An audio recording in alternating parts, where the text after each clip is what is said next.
Bonjour à tous et bienvenue sur MaraProd, la chaîne YouTube, pour un nouveau tuto sculpture, donc la suite du tuto Green Stuff qui était sorti il y a quelques semaines. Et là on va continuer sur le milliput. Alors le milliput, qu'est-ce que c'est? C'est encore une autre pâte de sculpture qu'on va voir ensemble. Et celle-là, elle permet de faire des volumes plus durs. Par contre, elle n'a pas du tout le même rendu au niveau de la texture et du mélange. Donc on va voir ensemble ce que ça donne. Et pour ça, on va reprendre le petit volume qu'on avait sculpté avant. Et donc, au bout de 2 semaines, contrairement à ce que je vous avais dit, il est pas sec. Donc je me suis trompé. Non, je rigole. C'est parce que je suis un vil et je coupe mes vidéos. Parce que c'est plus simple pour le montage. Donc là, j'enchaîne en fait sur ce que je viens de faire en Green Stuff. Et comme on est en dessous de l'heure de sculpture, donc là, vous voyez que par exemple, au niveau de ce que j'avais fait en Green Stuff, là j'ai fait bourrin, mais si on veut, on peut le décoller. Et donc venir le coller dessus. Là, pour les besoins de la vidéo, je remélange ce que je viens de faire, parce qu'on va voir ensemble si on peut mélanger de la Green Stuff et du milliput directement. Alors moi, personnellement, je sais déjà qu'on peut. Par exemple, ici, on a un mélange Green Stuff milliput, déjà sec, qui m'a servi à faire un petit volume pierreux, mais qui est, même s'il est un tout petit peu mis en forme ici, comme on voit les volumes, qui n'est pas assez anguleux pour faire de la pierre. Et l'idée, c'est que si on sculpte ça uniquement dans de la green stuff, on va avoir cette espèce de rendu un peu aux arêtes douces, un peu mou en fait. Alors que si on l'additionne avec du milliput, on va pouvoir tailler dans ce volume pour avoir des angles très vifs. Chose qu'on pourrait faire aussi avec de la green stuff, mais c'est quand même moins facile. Et l'avantage de le mélanger à de la green stuff ou du duro, enfin c'est pareil, le green stuff et le duro. Là on fait un mélange 50-50 duro milliput, green stuff milliput donc. Et on va venir tailler dedans. Et ça va garder, en fait ça va avoir les deux capacités, ça va prendre tous les avantages des deux pâtes. C'est-à-dire qu'on va avoir la souplesse et la facilité de mise en forme de la green stuff.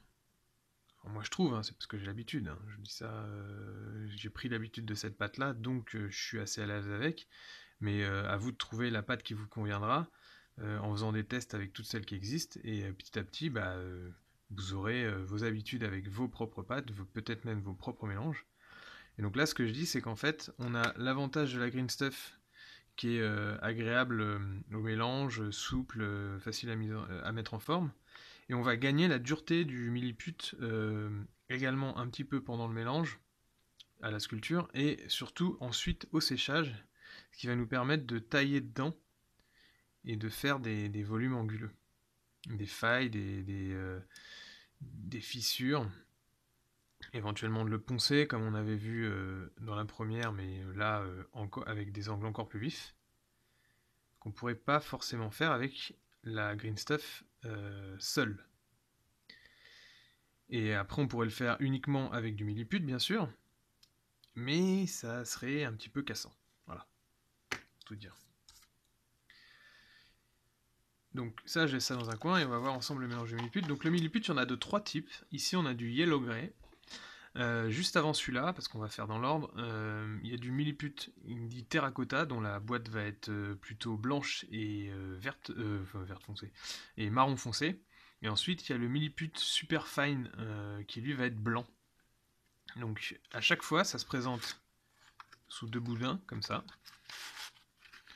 Donc là, on a la notice, que vous pouvez lire si vous voulez, mais si vous n'avez pas peur de découvrir comment c'est fait, je vous conseille de ne pas la lire. Mais par contre, comme avec le Duro Green Stuff, protégez-vous les doigts, mettez des gants et tout. Après, vous avez ce genre de choses. Voilà, moi, je sens plus rien, donc c'est pas grave, mais vous, autant vous protéger. Si vous avez peur, vous pouvez même mettre des lunettes de protection au cas où le mélange vous jaillisse dans les yeux. Donc voilà, on a 2 boudins, un durcisseur, un assouplissant. Bon, à vous de trouver lequel est lequel. Et on va également les mélanger à 50-50. Donc là, avec le milliput, moi personnellement, je vous déconseille de, contrairement avec la green stuff, où vous pouvez un tout petit peu varier les mélanges pour faire évoluer les duretés ou les souplesses. Là, je vous conseille de respecter vraiment le 50-50 parce que c'est une pâte qui est un petit peu capricieuse au mélange, qui est proche en fait de l'argile. Désolé si je fais du bruit avec le sachet. Il faut les laisser bien emballer comme ça pour éviter que ça polymérise entre elles et qu'en plus ça ne se conserve pas bien, donc je les laisse bien emballés. Donc voilà, là on coupe deux volumes à part relativement égales. Vous verrez qu'il y en a un des deux qui est vraiment plus souple que l'autre et qui ressemble un peu à de la terre compressée, comme ça là, comme celui-là. Bien que ça soit certainement chimique, hein. Et celui-là il est plus plastique caoutchouteux. Un peu, si on devait comparer à l'image, à de la pâte à fixe. Donc voilà, je remballe mes deux éléments. En fait, la notice, ça me sert à ranger les boudins les uns à côté des autres en soyant sûr qu'ils ne se touchent pas. C'est un petit truc comme ça.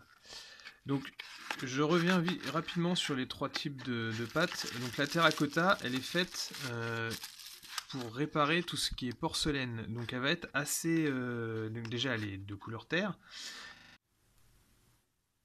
Donc, je disais la terracotta, parce qu'on a été coupé, c'est une des moins chères dans le mélange, mais vous allez en fait avoir le même dosage.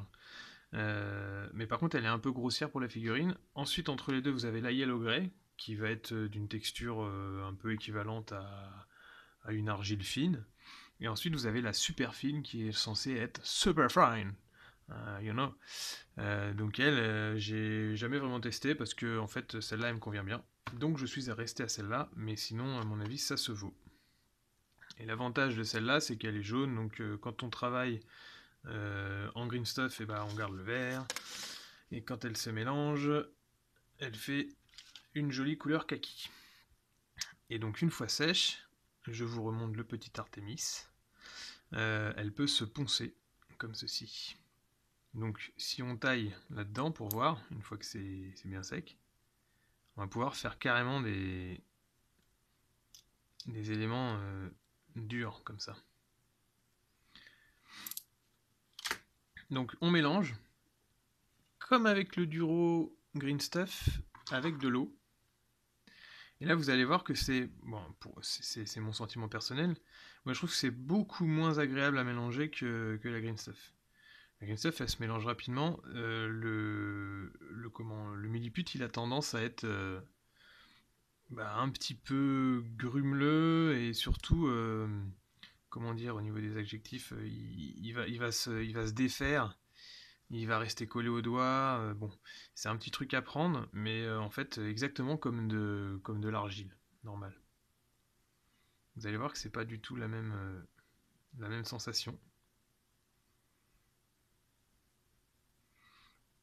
Ça se désagrège un petit peu. Donc il faut réussir à faire un mélange pareil, homogène. Donc là, on a l'homogénéité. Et on a de la chance, on a presque autant de mélange. Donc j'en garde quand même un tout petit bout à côté pour pouvoir le laisser. Et à la prochaine vidéo, celle qui sera sur une autre pâte de sculpture dont je ne connais pas encore le nom, je la colle à mon super support qui commence à avoir vécu quand même. Et on verra ce que ça donne. Donc là, on va la mettre en forme, comme ça vous allez voir. En gros, l'avantage du milliput par rapport au Duro Green Stuff, c'est que lui, une fois sec, donc il se foncera, on l'a déjà dit ça. Mais sinon, il se met en forme presque comme de la Green Stuff, sauf que je trouve qu'il colle un tout petit peu moins bien. Par contre, il se dilue à l'eau en fait. Donc plus vous allez mouiller vos outils, donc il faut quand même le faire un petit peu, plus vous allez pouvoir la diluer et donc faire carrément presque des lavis de milliput.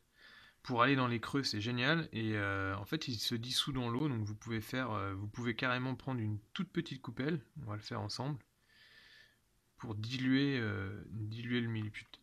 Donc là, j'étale un petit carreau juste sur mon truc, et quand il sera sec à la prochaine vidéo, je vous montrerai comment on peut découper dedans et tout ça. Donc là, si je prends un tout petit récipient comme ça, là, ça me sert à mettre de la colle à n'importe quoi, je vais prendre un petit grain de mon mélange de milliput, et avec le doigt, je me mets un peu d'eau au fond comme ça. Je mets mon grain à l'intérieur, si je veux bien décoller de mon doigt, et avec le dos d'un pinceau, je vais venir l'écraser dans l'eau que je viens de mettre. Et petit à petit, je rajoute encore de l'eau, jusqu'à temps que ça fasse vraiment un fond.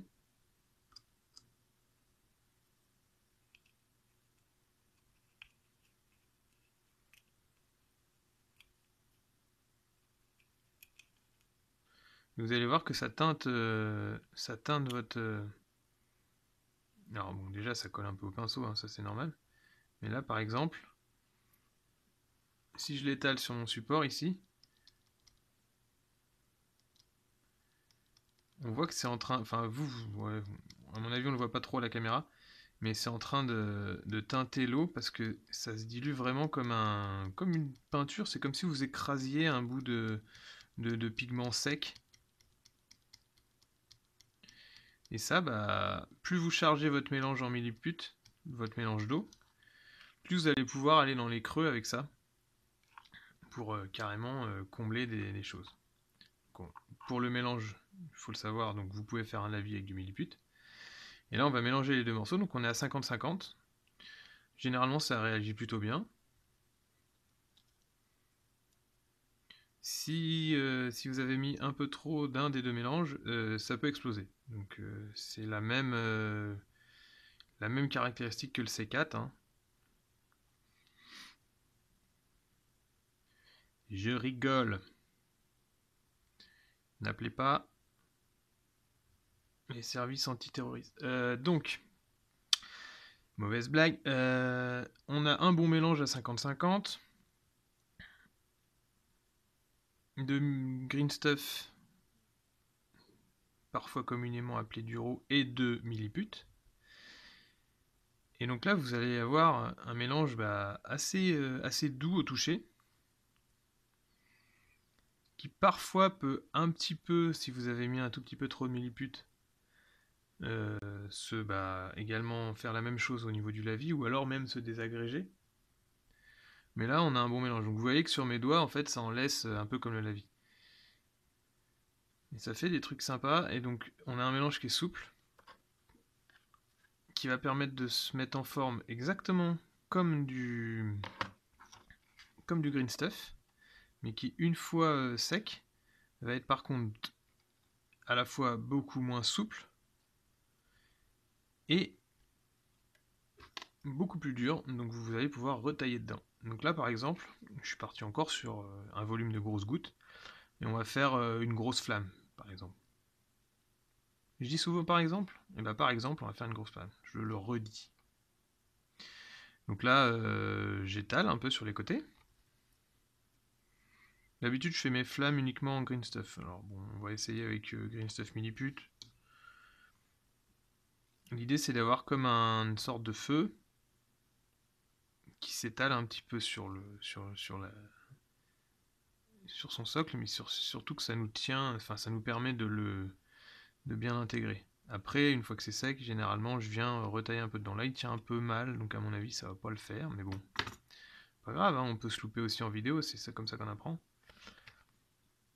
Et là, si je la retrouve, je vais prendre une pince comme ça. Et en gros, l'idée, donc toujours, on mouille un petit peu pour éviter que ça colle. Et là, je vais venir piquer dedans et tourner en même temps. Alors, soit vous tournez votre support, donc là, c'est ce que je disais, ça commence à se... En fait, ça n'attache pas au support, puisque c'est trop mouillé. Et en gros, vous allez venir tourner pour faire les volutes des flammes.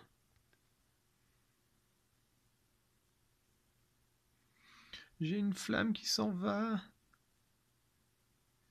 Voilà, elle s'est en allée. Alors bon, bah voilà. Et l'idée, c'est de faire sortir les flammes. Alors, avec la green stuff, c'est plus facile. Vous pouvez étirer un peu votre mélange. C'est pour ça que là, ça marche pas trop. C'est un échec critique, comme on dit. Mais c'est pas grave. On va donc se rediriger vers une souche. Alors là, on écarte un peu ce qu'on vient de faire au niveau des flammes.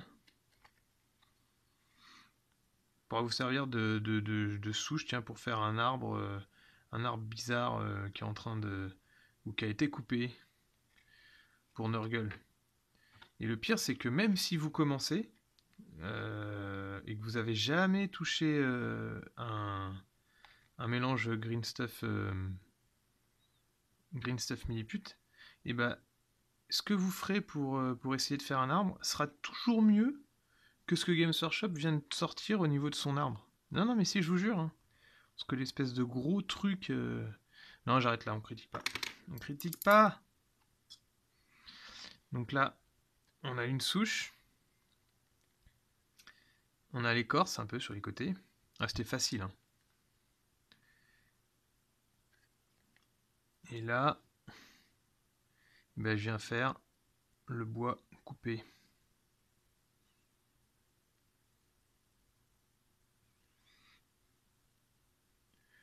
Donc là même, le truc que vous pouvez utiliser, qui serait même beaucoup plus simple, c'est que vous avez les capuchons de vos pinceaux qui peuvent vous servir à différentes échelles à faire les strates du bois.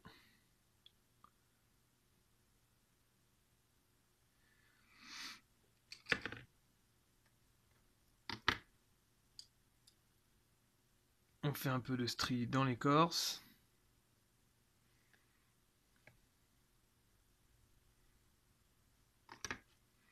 Et voilà. Et l'avantage de partir sur du Nurgle, c'est que vous verrez, pour commencer la sculpture, c'est quand même pas mal. Parce que ça pardonne pas mal de choses. C'est sûr qu'on va pas vous demander de sculpter un visage tout de suite. Hein. Donc là, on fait 3 petits points très discrets. Ça peut décorer un petit socle. Hein, une petite souche qui paye pas de mille, mais qui en fait a déjà été pervertie par le grand papa des épidémies. Voilà.